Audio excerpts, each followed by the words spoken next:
When I quit bodybuilding the first time was because I didn't enjoy working out anymore. Everything you think true about business is actually way times a thousand on steroids bigger in the brick and mortar side. The business has to make crucial choices to where we need to just do more before we do new. If you hire for pure skill and talent, you will have a business full of cancer.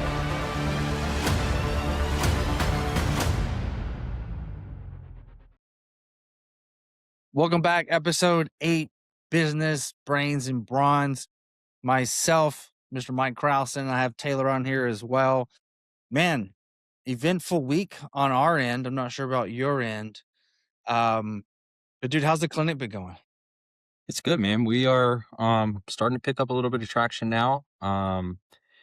We had a very good week last week. Basically did what we did in month 1 last week. So Let's go. definitely starting to get things picked up and going a good bit.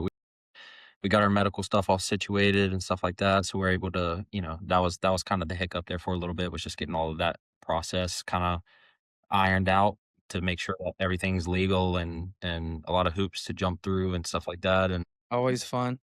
yeah, so it's good. Dude, what's been the biggest business lesson so far? Oh God.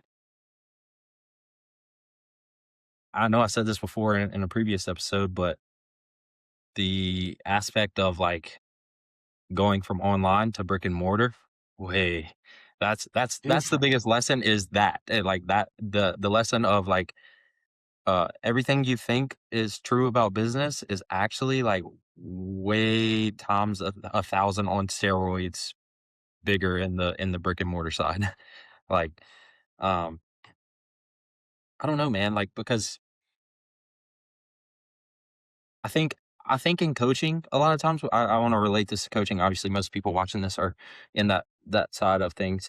It's easy to kind of fake it in the aspect of, like, we always say, "Oh, wait to hire a setter before you actually until you actually know how to set," or "You should never hire a closer until you know how to close," or "You shouldn't bring on assistant coaches until you do this, do that." Like, in the brick and mortar side of things, it's so exponentially more true that you truly have to master everything inside of the business, all the processes, and not only do you have to master it, but you have to SOP it before you can bring people on to be able to do the same thing. So that's something that's like Yeah, a you new. can't wing it when you got Yeah, clients yeah, facing, because, walking well, in the door. exactly, because you can't just get on a Zoom call with someone and like say, "Hey, this is how you do this is how you do this," and then they have a Loom recording they can go watch and like uh have practice, right? Like, because there's a lot of practice in when you're DMing people as a setter or something like that. But like, someone walks in the door, especially in a medical facility, and they're expecting medical, level treatment and stuff like that. Like, there's big shoes to fill. So like, you have to, the training aspect of it is way Yeah, more in depth than I yeah. thought or am used to. I What's your favorite part so far? think it's the pressure. Pressure? Okay. Give me more. Pressure of Like, what? well, the pressure of going in. I don't know if this is necessarily considered, but yeah, I guess it's the pressure of like going in and figuring out something new. The newness of the business as a whole is way different. The pressure of knowing that you have to fulfill on payroll for other people to be able to live. Pressure of there's a new challenge every day that you didn't know was going to happen, like, or that you didn't even think of. Mhm. Um, so yeah, I think that's, overall. I mean, the the aspect of like just helping people, making the world a better place is still just as prominent as it was with coaching. So that's like obviously a big favorite of mine. That's why I coach. That's why I wanted to do this. But I would argue even more so here, people need help more than people who are in the coaching realm, because like, if you're getting on a sales call with a coach, you need help. People walk in here and they're like, "Hey, what do you do?" They don't necessarily know that they need help yet. So Yep. So, yeah. because now we're educating, testing, prescribing, Yeah, and a you lot of know. these people aren't proactive like someone who would be reaching out to Sure, a freaking it's all coach. it's symptom based. Yeah, at least in my realm of fitness coaching. Now I know there are fitness coaches and stuff that do, Sure. are more on the lifestyle side of things, but with bodybuilders, like, there's not a lot of, like, "You need help" type of thing. It's Yeah. more of, like, "I I have want this XYZ goal, and I want the help to get there." This is like, these people genuinely need help. yeah. Speaking of help, man, I got a feeling I'm gonna need some help on this hike. Okay, okay. Dude, I'm scared. I'm scared because my weight is up there, When's it gonna be? and Or when it is May, right? it's May 30th, yeah. And man, I'm walking 4 miles a day now, and my feet are just like hurt. Probably, But anyways, that 100 miles is it's gonna be something. I got a feeling with to pull the weight down a little bit. yeah. Of course, water, et cetera, but still, like, it's quite interesting. Well, I mean, I think People are starting to notice the weight. yeah, okay. Well, Baker I was mean, like, I'm noticing it in your pictures and "Getting bigger." videos. I'm noticing it. Um, I feel good though. Feel yeah, good. you look Um, I haven't felt this big though in a long time. yeah. Like, I feel Um, like the old days to some degree. do we wanna, like, Um, give but information on the podcast and, like, maybe even, like, walk people through kinda what we're doing and stuff like that? We yeah, don't have to be all out with it, but, like yeah. So 29 weeks out for North Americans. People are like, "You're tracking that serious?" I've been tracking since the day I got off national stage. Um, Definitely haven't missed a meal. Um, for the most part, every day, I would say minimum 500 carbs. Um, High day probably like would be like, let's say I go out and eat sushi or something, and it's like a 200 carb meal, yeah. which haven't done in a minute, but I'm not gonna say it hasn't been done. Yeah. That would be around it's like 700, 750 probably on some of those days. Um, Proteins around 320, which basically is 6 full meals of 6 ounces of protein or eggs. 85 carbs basically per meal.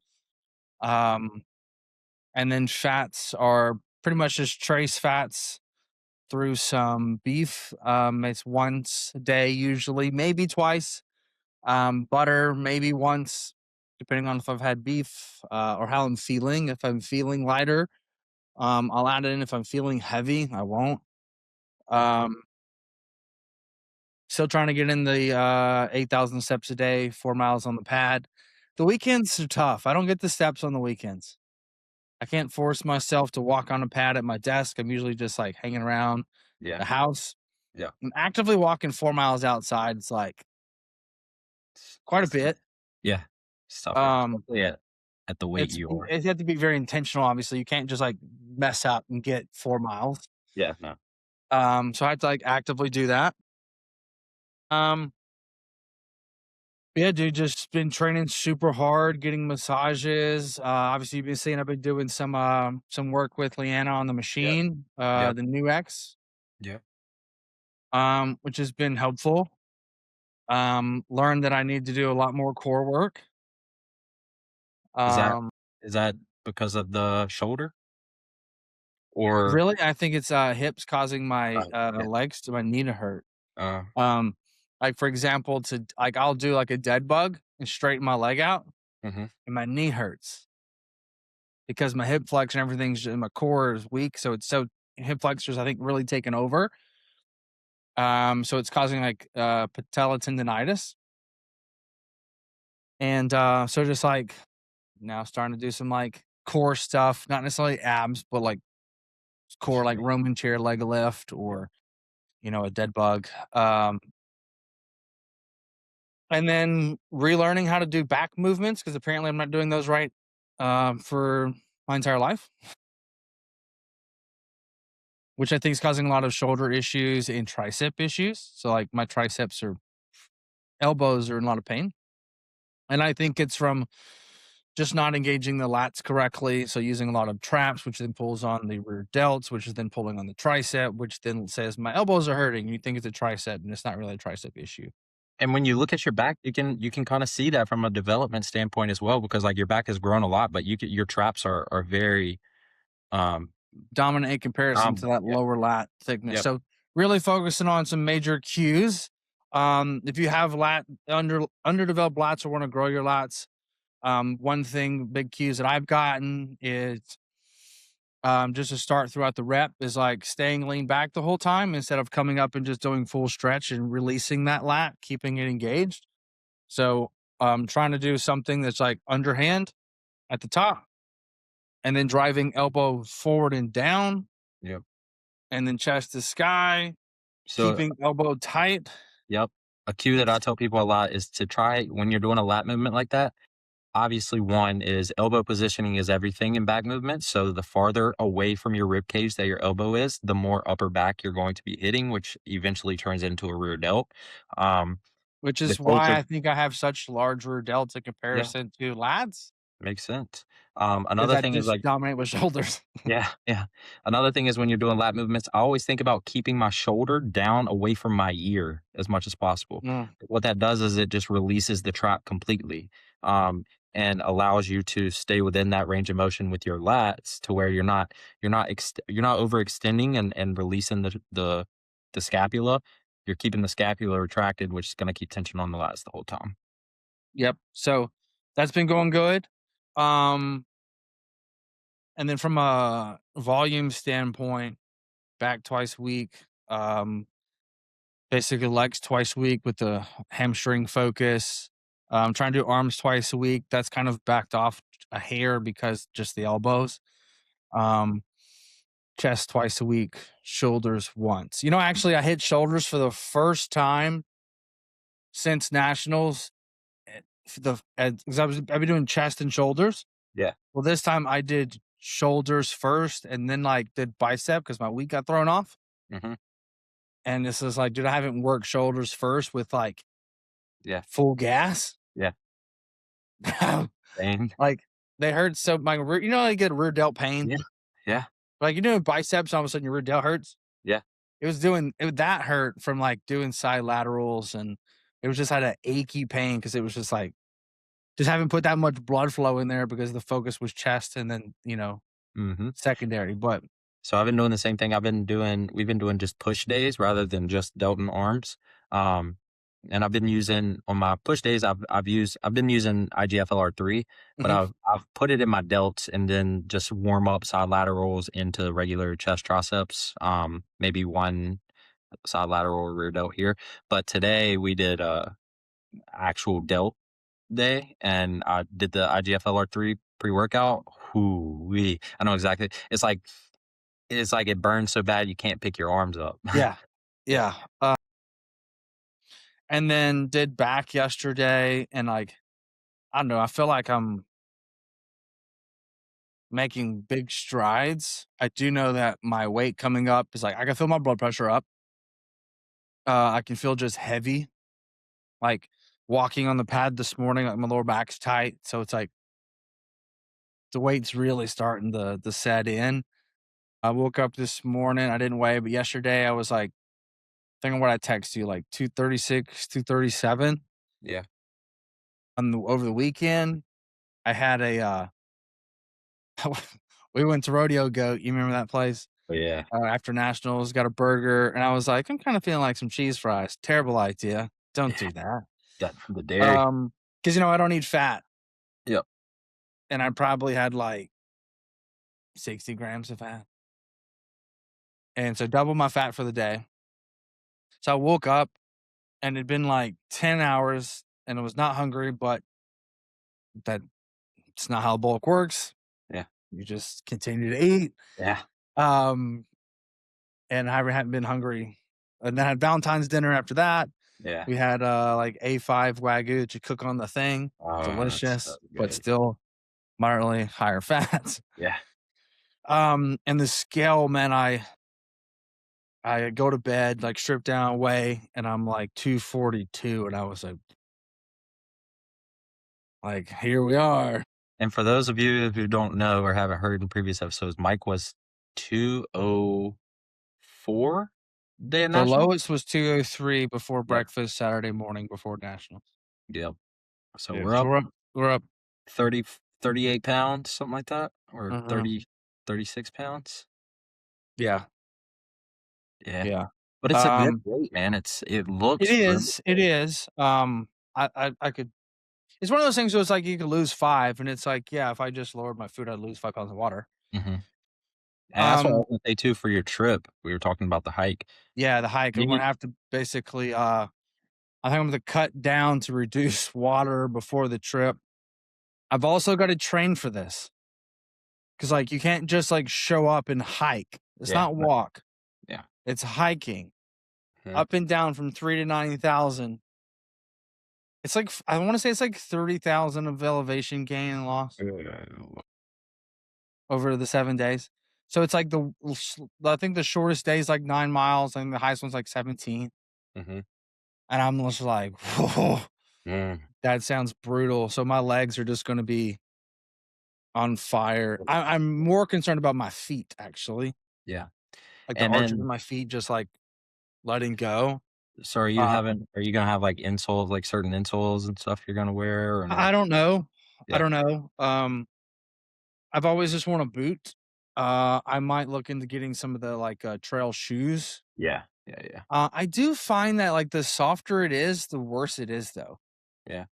Like the Hokas, Mhm. I don't like them. I love an ASIC. I've Yeah. actually been wearing Nike Air Max Mhm. as of late. Mhm. Um, which is not the best, but it's just a little bit more harder.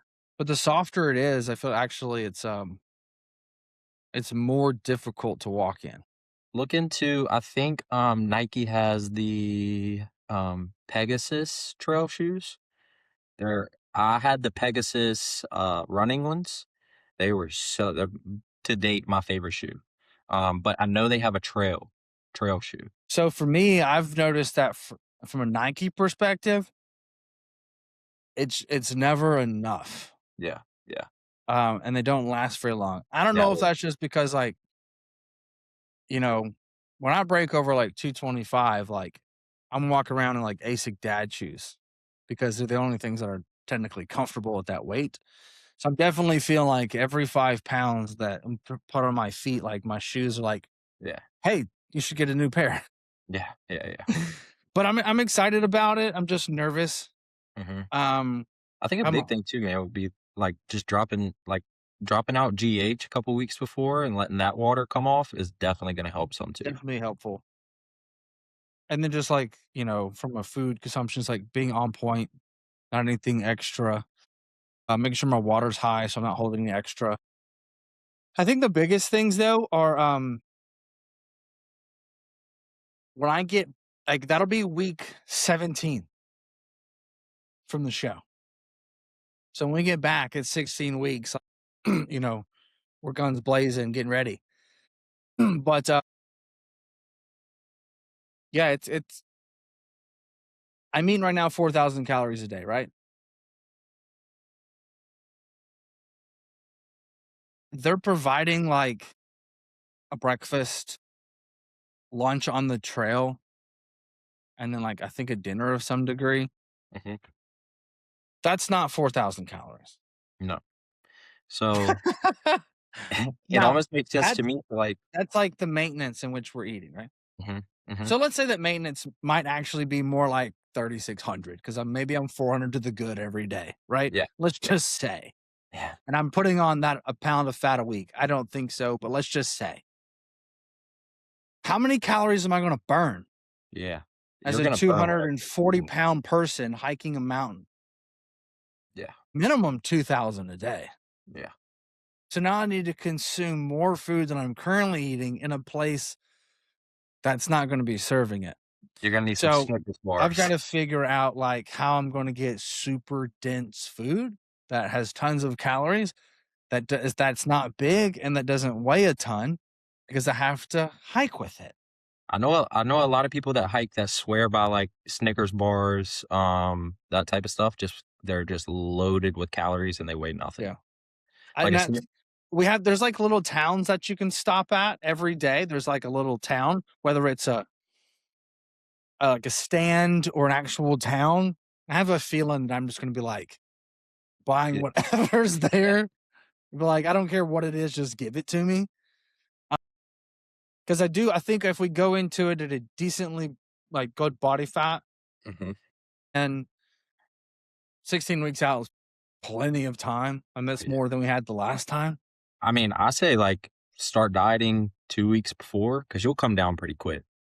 Go run it until and then when you get back, feed up for 3 to 4 weeks, and then come back down from there because of how quickly you can get lean. Um, I mean, that kind of benefits the trip, also gets you a little bit ahead in terms of fat loss for the show, and then we can feed back up, get that fullness back, Yeah, and then we go into the fat loss portion of prep. yeah. I sent you some updated video yesterday. How many weeks out would you think that I am like right now?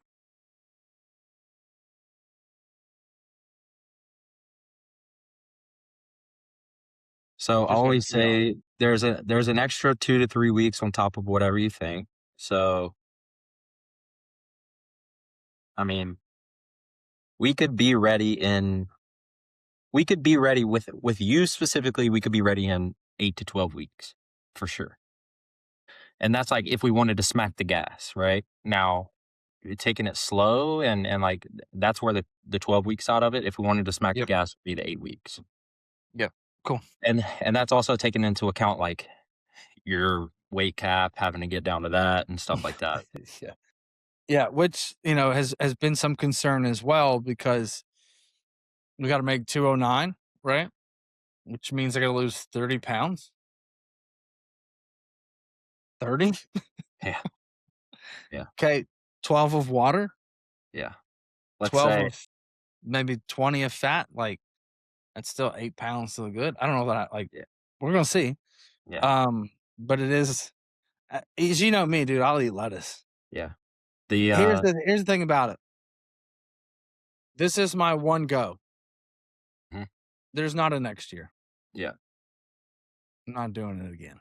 yeah, And I picked a heck of a year to do what I'm trying to do on the business side and the bodybuilding side, but they also have a very nice complement each overlap. other. Yeah, yeah, Um, because we're doing 25 different shows starting with the Arnold, right? yeah. I'm So looking excited for forward to that. that. But yeah, dude's gonna be traveling while prepping, while bulking. Yeah, I consider I consider me on prep now, but getting the meals, hitting the training sessions, doing the thing, business, etc. So it's gonna be a fun year. I'm excited about it. But very. it is gonna be it's gonna be a lot. I just also like me, dude, like I don't put all this weight, energy, and effort into what needs to be done. Just do the thing. Mhm, Uh, I have more concerns about the hike than I do anything else. yeah. I mean, you're also so your mental is just in a different spot than most people, so, like, it's gonna suck, but we could really flip the switch of like, "Hey, an hour of cardio a day to get you ready for the hike at 2 weeks out," and, like Yeah, I'm gonna have to do some serious stairmaster. yeah, I was gonna say, I think the Stairmaster's gonna be your best I'm gonna have friend. to do the stairmaster. I'm gonna do it weighted. It's just part Dude, of I it. saw a guy in the gym the other day that had, one of those things that you, like, throw on your shoulder, one of those, Hmm. Yeah, yeah, that yeah. it was like a 20 pounder, he had it above his head, and he was walking on the Stairmaster, I was like, "Fuck that." Hell no. When me and Paula got ready for Kilimanjaro, I don't even know if to say we got ready. We tried. That's just a soul sucking experience. We would take a 35-pound dumbbell and put inside our 30-liter backpack, and then I think we did like one day like 2 hours on the stairmaster. So in the Swiss Alps, for me and those who don't necessarily know, is there pace you have to keep to finish it in time? Is there, Yeah, great question. So we have 28 people going, and so just so you know, like it's a 100-mile loop going through the Swiss Alps. So you're going like Switzerland, and then with crosses back and forth between Italy, and then like up and around, I think on the Germany side, and then coming back to. But we fly into Geneva, and it's a 7-day venture, 100 miles spread out. It is guided, right? Tour guides doing all things. We have 28 people going. And so there's going to be different paces, but it's like you can complete the day.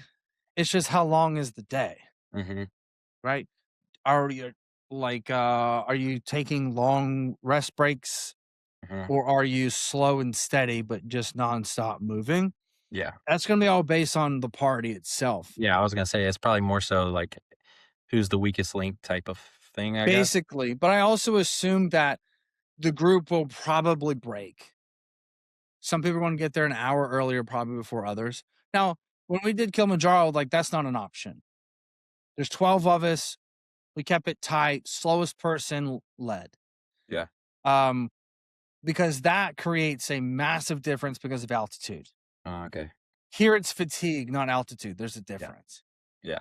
However, the person putting on the trip, Brady Oki, great coach client of ours, also is, an ultra marathon type ultra athlete. Um, so a few people on this trip have like ran 100 miles, right?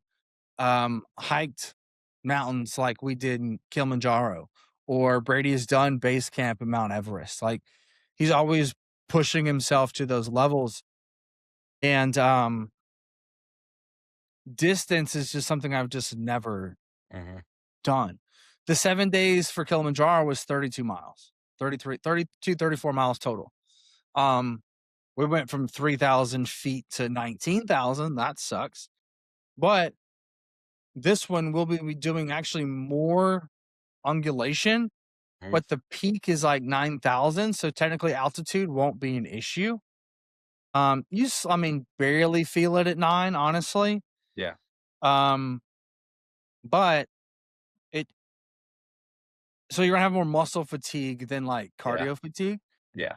And so, like glutes, hams, like my biggest concerns are like tibialis and calves. Yeah. Yeah. Yeah. So, like, trying to just do tons and tons of calf races, and I'm also going, "Okay, so my calves are gonna grow over the next 2 months. What a waste of weight for weigh-ins."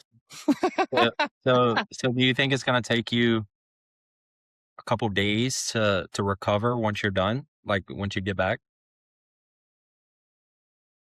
Yeah. I mean, I figured so, I was just It curious. kinda it depends on how in shape I arrive, right? If I take it like I'm probably think I will, yeah, I'll be sore. I don't foresee myself doing an hour on the Stairmaster every day. Mhm. Like, how, Mhm. right? I currently just don't want to work that into my life. Yeah. A lot of people that are gonna be getting ready for this are gonna run. Not really an option, right? Because it's like that's also going against my other goal. So I'm doing 2 goals that are competing against themselves. Yeah. Um, Also more is one of a I mean, I'm sure I don't know how you see it, but, like, in my perspective of how I think you see it is, like, one of them is a life a kind of a lifelong goal at this point and a driver of everything else business-wise, and one of yeah, them is just, like, a a goal vacation. that's fun. Yeah. Yeah. Yeah, it's a leisure vacation. It's not leisure, but I'm viewing it as leisure versus I'm viewing bodybuilding as like more work related. Mhm. Not that it's for work. I mean, but this is like going for a pro card. Man, for those that don't know, like, dude, I've done 15 shows. I did a show before people started working out, and my first show was in 2009, right? I've been doing this a long time. Uh-huh. And to come back and I think achieve that younger me, that child, that dream, I think that's the biggest piece of it is to accomplish something that I set out to do a long time ago. And I haven't weighed this weight since I was your age. So it's like, it's bringing back a lot of old memories Yeah. in good Oh, ways. I would ever say I'm at a healthier weight. I feel better. I look better. I'm just doing better as a whole. But it's harder at 36 than it was at 25. yeah. I mean, I wouldn't know, But I but feel good. I've got some more joint issues and things I didn't have in the past, yeah, yeah. you know? But, it's not stopping me. But, And you're able to be a lot smarter about it now than you were then. totally. Yeah, Like, then it was they just didn't like have a new just tech or newbie machine or whatever back then. They didn't have BPC to help your joints. They yeah, didn't have, you know? So, yeah. Um, I'm getting a massage getting deep tissue work by, like, guy that works on pros all the time, so, like, I'm getting that every week. That's nice. yep, Just trying to, like, keep me going, Um, it's definitely spending more money now in this process than I yeah, did when I was 25, yeah. just to be able to train like I am 25. Mhm. But I haven't felt this good from a weight standpoint, the lifting standpoint, like, all the things are just, like, going well. I feel great, mind and muscle connection on everything, so it's good. I'm not training out of a lot of fear as much as I think I used to. I train a lot of I tore a pec when I was 25. I've popped a lot of different things, hamstrings, quads, triceps, and I for the last 10 years, I'm always been like, nice and steady, don't tear nothing. Yeah, yeah, yeah, And now I'm going nice and slow and steady, but that's not crossing my mind, which is nice to have that fear kind of be released. That also means I don't play stupid games, right? Definitely yeah, not in the trying to win stupid prizes here. yeah. But Would you, just I in a have good a place. I have a question. Would you say that you had given up on the thought of a pro card? Absolutely. I gave up on the thought of a pro card when I was 25. I came back in 2018, did a show in 5.5 weeks just to do one. Mhm. I was backstage. It was a local show. It's backstage, and I go, "What am I doing? Why am I here?" Yeah, My feet hurt. I was dehydrated. I go, "This sucks." Before I walked out on stage, I was just like, "I don't want to do this." I like won my class, and I was just like, do you think it's better now because there's a different purpose behind it? Not you have to prove something to yourself, but more so maybe that's not the right way. Not necessarily there's something to prove, but more so like you just enjoy the process and it's more like the business is driving you type of thing, or I think I have more to gain yeah, than I did in 2018. I just did a local show just to do it. I had no intention of doing anything else. I was just like for funsies, but it was the journey that was fun. The prep, the looking good, the getting stronger, just being your best self was what I was doing. I just so happened to just count my food. yeah, I still didn't do any crazy cardio. Oh, I think now it's just like I believe the pro card is tangible. yeah, because you got a taste of it, like you were in the mix, and I think a Yeah, lot of people work and work and work and work. It's almost like you, I that mean, you does start, that does though that does it, it's catch 22 because like if I'm in the mix, then if yeah, I don't win right, the show yeah, and I come, let's say, second, now it's even more of like, yeah, well, maybe just another show, maybe just another one. Like, maybe I don't know. I hope that's not the case, but because I have no plans on competing again after I win a yeah, card. yeah, yeah, no, It's just a nice little accolade. yep, absolutely. But I just want to enjoy the process. And the moment I start to just not enjoy it, Mhm. Then I'm it's out. I think that should be with anything, like, when you don't enjoy something, what's the purpose? The whole purpose of being here I one do one think life. there are seasons that you're going to go through that just Yes, are difficult, and you can't just like business is hard. mhm, but that's where You purpose can't comes just in, go right? with the direction of the wind, whichever it's blowing anytime it gets difficult. Um, Like, you're gonna go through a month where you have 0 motivation to go to work. Mhm. That's just part of it. Um, but I remember when I quit bodybuilding the first time was because I didn't enjoy working out anymore, and I wasn't getting ready for a show. I was just living life, trying to become bigger, and I just didn't enjoy working out. And I go, "That's a problem." I just lost the love of working out, not even the show, because I, like, didn't have a show picked. I wasn't on.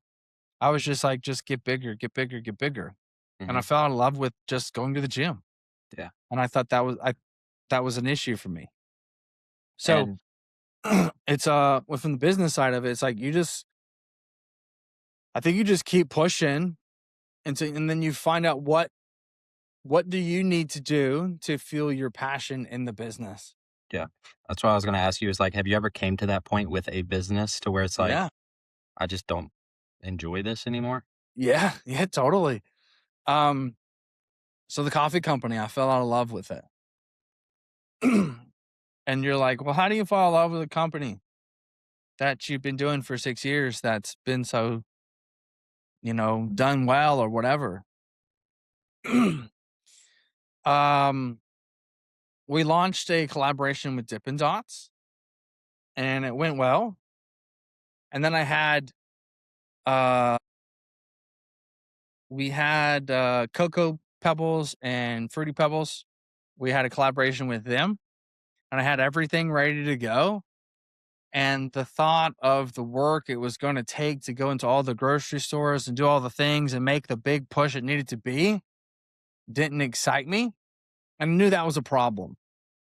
You've got the largest collaboration of a cereal brand that you could possibly get, and it doesn't excite you, you should probably move on. Yep. So now that was that feeling the reason you moved on, or was there I could be wrong, wasn't it the external stuff Yeah, that so my ex-wife was the face of the company, and I had bought her out the previous year before we even locked in any of these brand deal collaborations. got it, got it, got it. And so she had been long gone out of the business for 18 months before I sold it. Okay, got you. I didn't Um, know I Now guess I thought granted, obviously that yeah, took a toll of like, it was our thing and now it's just my thing, and I have to deal with all the customers asking the questions and this and that and whatever. And she was making the content, so I had to have other people make the content, which was new because I would just say, "Hey, make this," and it would get done. I had the whole business had to change from an internal perspective. mhm, Same thing with the agency. We were doing, the e-commerce agency where we helped other brands grow their online companies in the fitness space, like apparel, supplements, like, I've sold almost anything in the fitness space uh from high protein peanut butters to waist trainers. Like, you name it, I've sold it probably. And just kind of fell in love with that as well. It just become a lot of like draining work, yeah, and it was all about growing other people's businesses and nothing about growing ours, because neither one of those companies was I in the I don't want to say the limelight, but like I wasn't the person driving the business. mhm, And so I couldn't do anything that was creative that was for my company, but for somebody else's, which was why like we were good at what we did. However, you just sometimes get really burnt on burning somebody else's business. yeah, You get really 100%. burnt on growing somebody else's thing, which is like why a lot of people that have this entrepreneurial spirit quit corporate, is because they're sick of building somebody else's thing. And that's what I was doing, even though I own my own business. It's an int Now I get to be the face of this company, partner up with Baker. And if we want to do something, we get to do it. mhm, We get to just make the move, and we can just navigate and get creative and just keep it fun and entertaining and do things we want to do. Hey, we want to do these operator workshops in person for 5 people. They come in a super intimate setting. Great, let's do it. Some businesses, you don't have that freedom to be able to just do whatever you want. mhm, Um, when the primary focus of the business is other people's business. yep, yep. It's an interesting concept because we, So there's obviously a lot of different franchises in the clinic space that are very well branded, successful. Relive is one of them, right? Dom Iacavone's, they have 200 contracted locations or something like that. Um, and it's like, you know, my partner and I had talked about this before. It's like when you're in that, you're still growing someone else's business, even if it is yours, and you still have to follow all these guidelines. You still have to go by what corporate says. You still have to do this. That's like one of the reasons that we just wanted to do our own thing and start our own thing is because, like, bro, if we want to put out a piece of content that's like a corporate wouldn't approve, we can just put out whatever the fuck we want. Like we could say whatever we want. We can do whatever we want. So yeah, that's a very Yeah, interesting and there's a lot of catch-22 to that too, because it's like for those that like want to go a franchise model, it's like you're getting the playbook. It's like you just plug and play. Like, they tell you what to do and how to do it, and the marketing team to use, and all the things. Mhm. But like you can't have your cake and eat it too. Yeah, and also, as a visionary like myself, and it's like the learning lessons that come from learning all of those things that would be in that playbook that you get along the way almost make it more, there's more respect and appreciation and gratefulness and gratification that comes from in the long run. Yeah, no, for sure. And it's just the harder it is, the better the reward. It's just oftentimes people don't see it through to get to the reward. Yeah, for sure. Right? We No, think it's going to be easier than it actually is. Like and I'm assuming this clinic is a lot harder than you thought it was going to be. way harder, way harder. But then And it's so like it's like, devil's advocate to that, yeah, like, how did Dom Iacavone get to where he is? Well, he went through the hard shit, and then after that, it's almost a rinse and repeat type of thing. Like, once all the SOPs are done, once the business models are laid out, now there's gonna come the challenges of, like, different geographical locations and different marketing and different, uh, different people to market to, that type of stuff, but, like, the core function, I feel like, is, like, once it's learned, it's learned. yeah. I would have to argue that I think that the hardest from a location standpoint when it comes to franchising, I would think that the hardest out of your number of clinics, I think number one is hard, but I bet you number three and four are the Yeah, hardest yeah. because you are no longer like on site. I was gonna say, you get out of touch. Yes. And so now it's your team Yep.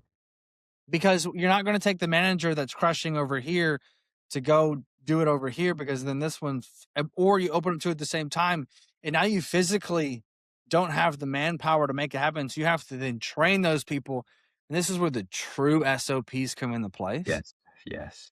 In any business, they say that when you get to 12 employees, when you get to number 13, that's when like stuff really starts to hit the fan. We felt it last year of like, we went to like 15 and then we cut it back because like we're just not SOPing enough. It's like, Mhm. this is unorganized. It's a waste, too much micromanagement. And then we then took a step back and then took a step forward and I just had to get more organized. And now we got up to 29 people. But dude, when we got to 12, 13, 14, 15, it was brutal. Same thing. Like that clinic, let's say each clinic has 6 people. All of a sudden now you're breaking that 13 threshold Yeah, and it's like just management. And that's what most people just aren't good at is management. yeah, yeah, 100%. Because if we start a business, you probably didn't quit an executive position where management was your skill set and quit a good salary to go just go start a business. Like that just doesn't, that's just not smart decision typically. And so whenever you're starting out and you get to that first employee, like you can't afford to go get that killer from that executive position to be that manager. So you have to grow through management. And then you realize like, oh, I would actually been better to hire the person than try to figure this out. But if we don't have the cash flow, we can't do that. So it becomes this like, I've got to learn it until I can get somebody better to do it.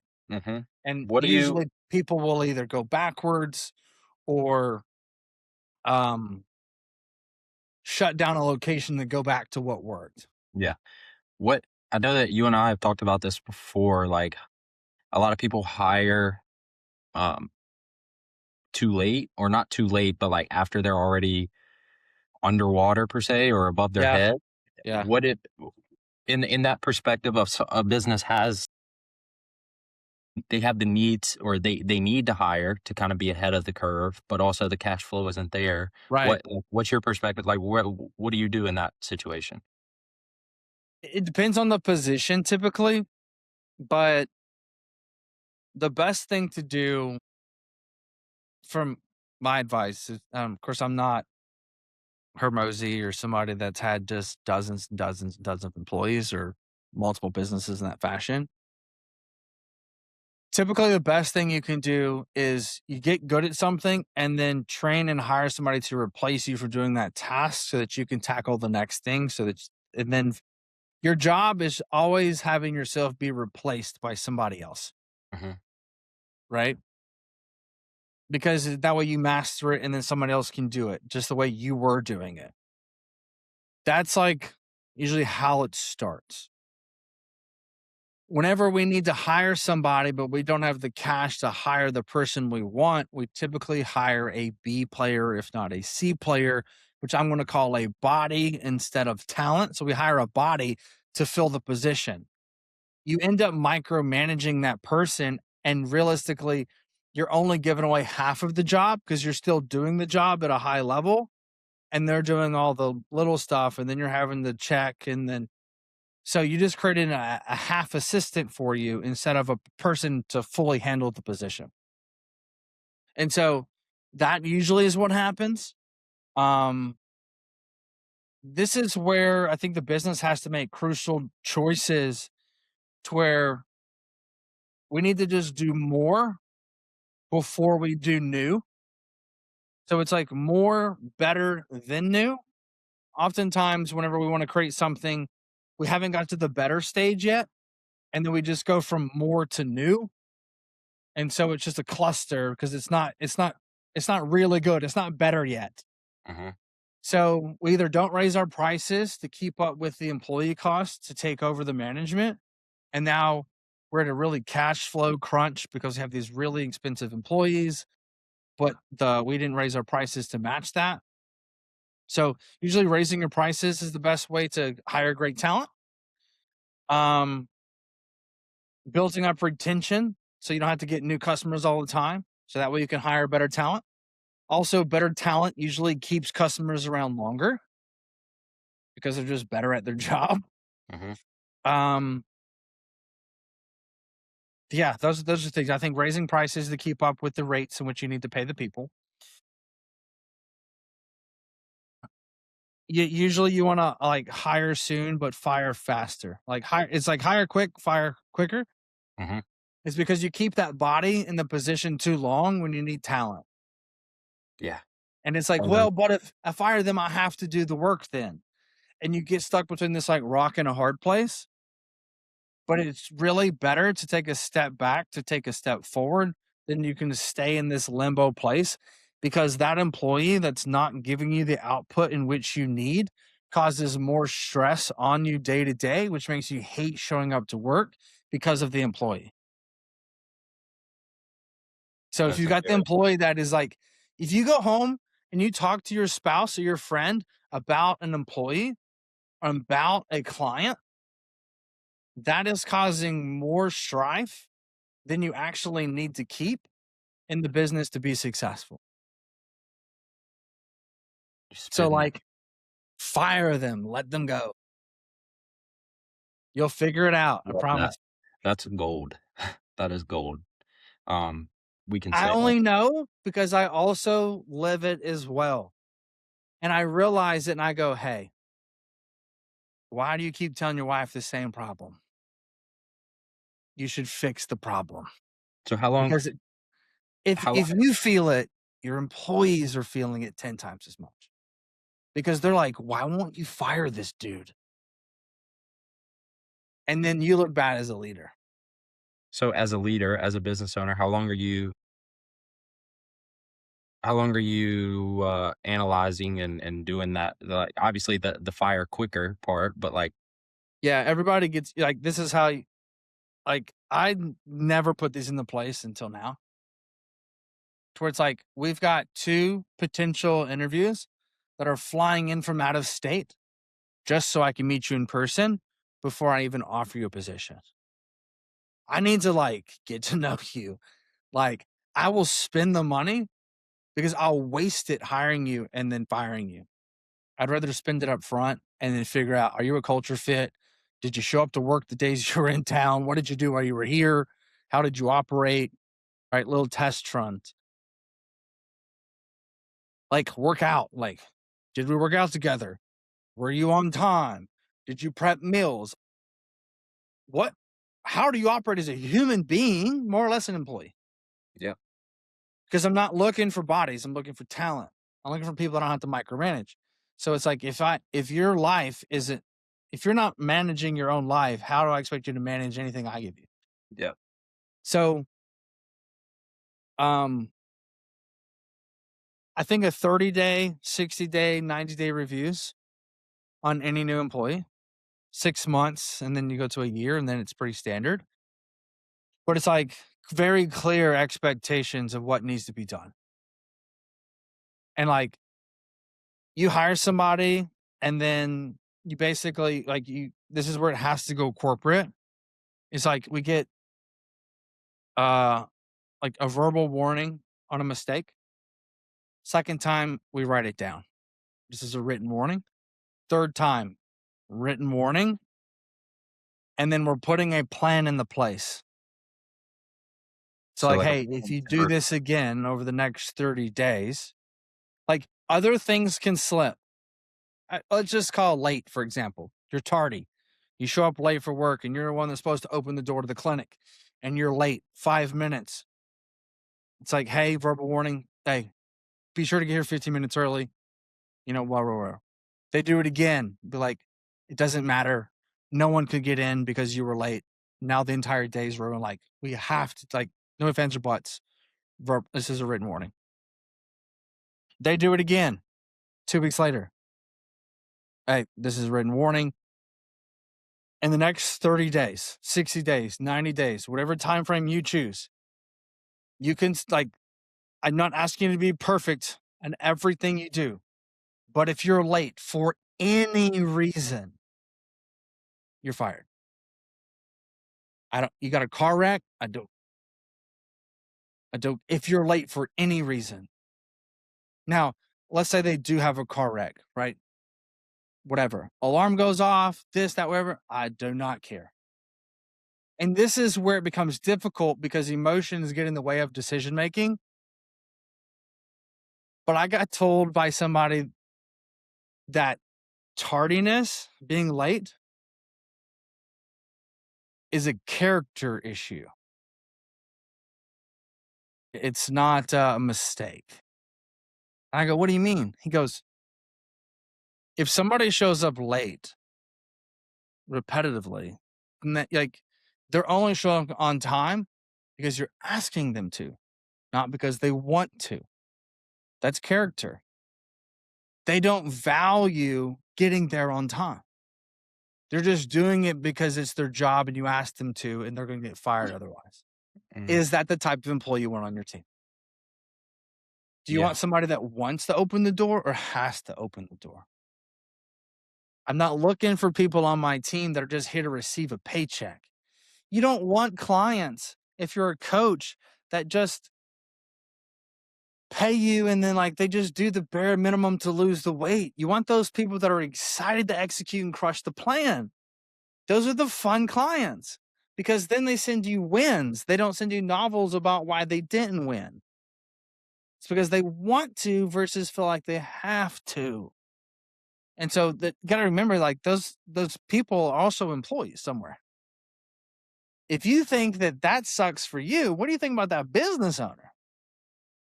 And that's typically why that type of person who becomes severely out of shape has a low paying job. Typically, like those can have a high correlation because how you operate here is how you operate here. There are some people that actually will, how do I word this? Compartmentalize effort to where it's like, dude, like for example, let's take me running and Mhm, me lifting. mhm. I can compartmentalize the energy and effort into lifting way different than running. But if you did that from a diet perspective and business, how many business owners crush it but are in terrible shape? They have all the work ethic, 12 hours a day, doing all the things, but just won't eat better. When they decide to make the flip, they're your best client you've ever had. Mhm. They have to decide to flip it. And that's where you can't like you can't make a horse drink, but you can lead him to water. Same type Yep. of thing. So it's like So finding that good culture fit, I think, from an employee perspective, whether it's your first employee or your 100th, it's like there's just a standard that needs to be held on certain things. And it's like, this is just the written, the verbal, the written, the performance plan we're putting into place, and then sticking to your word.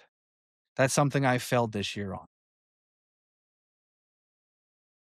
so basically, you're summarize that I'm taking that as like you're hiring for character less than true like skill. If you hire for pure skill and talent, you will have a business full of cancer. You can hire the best culture people in the world, and they're not the best at their job, but man, they're really good people and they show up and they do the things. They're just not as gifted. Yeah, that's something that we You've got the basketball team full of people that work really, really hard, sweats everywhere. They just can't make a shot. And it's like, those are the underdogs. Then you got the team that's full of nothing but LeBrons, amazing talent, but won't go after a loose ball. yeah. And then they're pointing fingers of why the other ones suck. It's Mhm. like that's full all talent, all cancer. Yeah. Because now that person who's really good leaks onto the person who works hard. But like, dude, he gets to play all the time because he's better than me, but I work real hard. I'm gonna stop working so hard because I ain't gonna play anyway. But when you reward hard work, everybody works hard to match it. When you reward pure talent, people stop working hard because they're not gifted with talent. That's that's a bar. That's a clip. That's a clip. Yeah, dude, that's really good. And I'm just like obviously asking you this stuff selfishly, but also, I mean, obviously a lot of other people out there can learn from it. I just Dude, I wish that I heard so much of this stuff when I first started, dude. Cause like yeah, I didn't know. I didn't know. yeah, I still learn. Like I'm learning this week. yeah. Something that we have my partner and I have noticed with hiring is like you got to hire personality too. Like obviously that goes Yeah, back to culture. character, but you know, like you can be really good, but like if you don't greet someone and smile at someone when they walk in the door, they don't give a shit about the business and how good you are at Yeah. any. Yeah. I mean, that's tough right now, the Gen Z population. Yeah. Yep. Um, I get a great example, man. There's this froyo place that's local. And dude, we walk in and like you got your headphones in. Yeah. Like I know you're just listening to music and you're just serving ice cream, but still like, come Mhm. on, man. Like you're at Well, work. and it really put it in perspective. We went through the Chick-fil-A drive-through this morning, and this guy working the Chick-fil-A drive-through was the coolest guy I've ever seen in my life. And everything you said, he made it rhyme. So he was like, "Do you want a cup holder or no?" Or he like said it in like he was like rapping to you, and then I was like, "No, I'm fine." He was like, "Okay, all good. The pleasure is mine. I hope your day is super divine," or something like that. And it was just like he did that throughout our entire conversation, and I was like, "Bro, you need a raise. Like that's the type of people you want on your team, who are just genuinely happy to be alive and have the personality to make people smile." So I'll tell you what, one of the best employees that I ever had, I stole from Chick-fil-A. I met him at the gym. He was working at Chick-fil-A. I pull up, get something for Paula at the time because I don't need Chick-fil-A. That well, not very often, but I will have it occasionally. She was like, "You want those salads, whatever." And I was like, "Hey, man," I was like, "You enjoy working here?" He's like, "It's good." I go, "Would you like to do something else?" I was like, "Yeah." He was like 17. I go, "How about this? This is my Instagram." I was like, "Shoot me a message and have you come by the office. See if you like it." Good culture fit. I taught him everything that he needed to know. I taught him marketing. I taught him emails and websites. I taught him everything. And now he's at another agency, crushing it, working on brands like Evo Nutrition and like great stuff, right? And that was all because he had a good personality working at Chick-fil-A, I'm assuming? Because he was excited to learn and had a good personality. Yeah. Quiet, but it's like I don't have client facing people. So it was like it was irrelevant for the position on your temperament and how quiet you were. Versus in your position, it's like you don't need to hire somebody that you have to tell to smile. They can be an amazing human, but they're in the wrong position. If they don't smile, there needs to be the one that in the back that's taking the blood and then working on the shipment of it. But like, don't put a square peg in a round hole going, "Hey, yeah, so we've got this person. They're really great. They're available. They're looking for a job." They could be a little bit more, have a little bit more spunk. You're going to try to force that person to be something unnatural. And it's like putting somebody in a sales position that's not good at talking to people is like, they're going to hate their job. And so you want to have it towards like I'm not naturally like a happy go lucky person when it comes to strangers. My waitress comes up and I have to go say hello, Yeah. Yeah. versus Paula is very easy to go conversation. Mhm. But if you want to have somebody that has just really good energy from the beginning, if they're going to be client facing, whether that's in person, an account manager, sales, a coach, if they're, let's say, a little drier, they just need to be in a different role. But you'll like it's your gut instinct is what you have to go with. And this is what I've come to learn. I've got two people coming in interview. One of them I think is a I don't think I know is a better fit, but they're shyer. So my personality doesn't like it as much. And I'm like, well, but this other person, I'm convincing that the better personality needs a position, but this position doesn't need a personality. Mhm. But because we might jive better, I'm like, let me go here. But my gut says, stop making emotional decisions, start making logical ones. So your gut's always going to tell you the right thing to do. Don't go against it because I need somebody or, whatever justification you are for putting a person in a position they don't need to be. Mhm. That's good. That's really good. Yeah, that's great. Wow. Yep. And I didn't hire somebody until I was like 28. Mhm. And it was like somebody to help pack boxes at the time. Right. So it's like you're making a lot of decisions that I like didn't have to make Mhm.